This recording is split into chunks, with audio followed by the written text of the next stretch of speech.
ห้งการยานเมืองไหนลงปองซึ่งเขาแต่ว่าเป็นเพศต่อรองห่มลมซึ่งเมืองเสมกาเป็นปัญหายามเมากำแหลดต่อตั้งเป็นปันก้นเมืองเขาก้วยกาแห้งการยานเมืองไหนเป็นอันเฮ็ดให้ป้ายมักนี่แหละวันเมืองขึ้นใหญ่ย้อนเขาอันวันนั้นลงปองซึ่งเขาลืมแปลกแห้งการยานเมืองอันมีอยู่ในเอเชียไหนกำปาน้ำแต่มีอยู่ในเมืองเหมือนหนังฮ่องกงอินโดนีเซียมาเลเซียสิงคโปร์ญี่ปุ่นและนำสุดเมืองไทยปัญหาลองไล่เป็นมาแห่งการยานเมืองไหนย้อนไปมักมีวันเมืองเสาเก่าอำกุมทนอีกมีปัญหาการเมืองตั้งในถูกลงปองซึ่งหรือพอค่ายวันเว้งแหละป่นแปนสุนไลโกน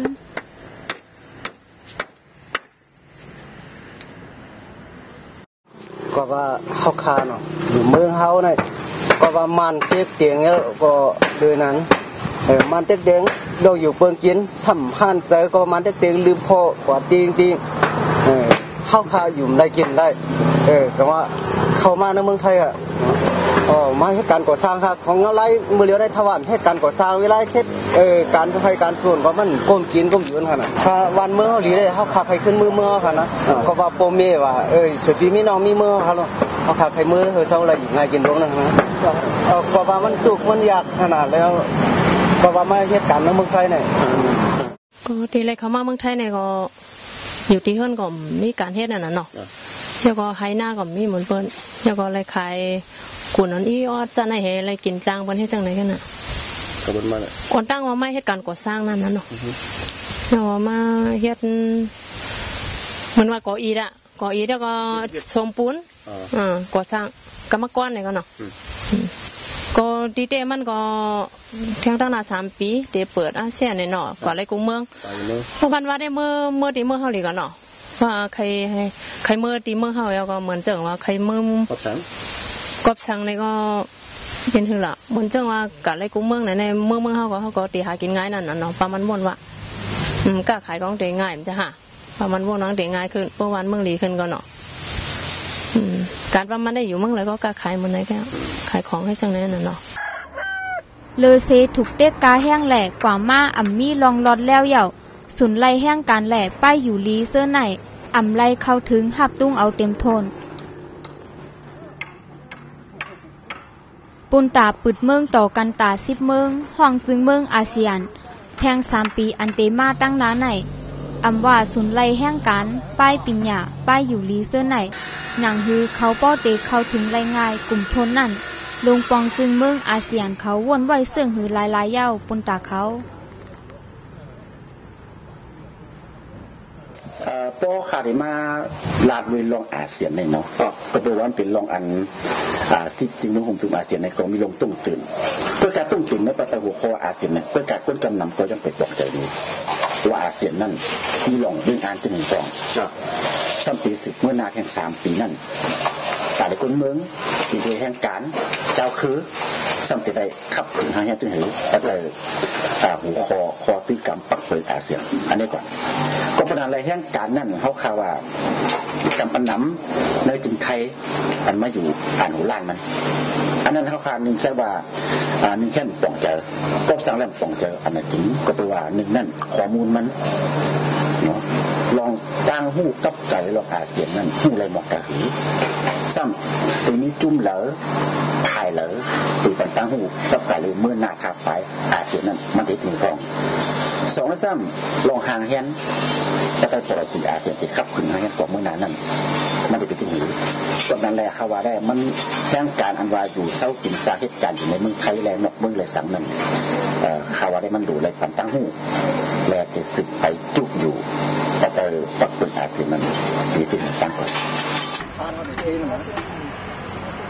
อ่ำว่าลงปองซึ่งเมืองไหลแห่งการไหน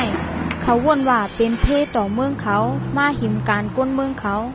ตีเตมันเป็นแห้งลงตากำแถมป้ายมักมีเมืองเขา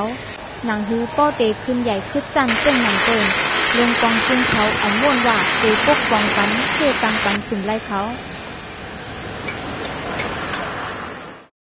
ก็แน่นอนครับแน่นอนว่ารายงานมันลดลงอยู่แล้วเพราะว่าอย่างประเทศหลักๆก็คือพม่าใช่ไหมรายงานที่ทำงานอยู่ในประเทศไทยนะครับก็เช่นจะเป็น กัมพูชาหรือก็แห่งการในมันเดลดย่อมลงฮะเหมือนหนังแห่งการมันลาวกัมพูชาซื่อในเมื่อเขาก็ขึ้นใหญ่บางนี้มาเอาลูกเหมือนหนังเมืองมันในก็เดเปิดปันพี่น้องแห่งการรายเหตุการณ์ในเมืองเขาเยา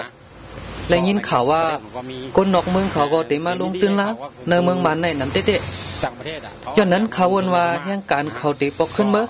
หูปาก50จะไหนพอเปิดอาเซียนมากก็กาแห้งต่ำสุด300อันหลวงบองจึงเมืองไทยเขาแต่แต่วันนั้นก็ให้การนอกเมืองเขาก็ได้ไล่เหมือนหนังคนไทยเขากำนำพี่น้องคนไทยแต่เขาได้อ่ำบ่เคยเหตุการณ์ตุกเหมือนหนังแห่งการนอกเมืองเขาก็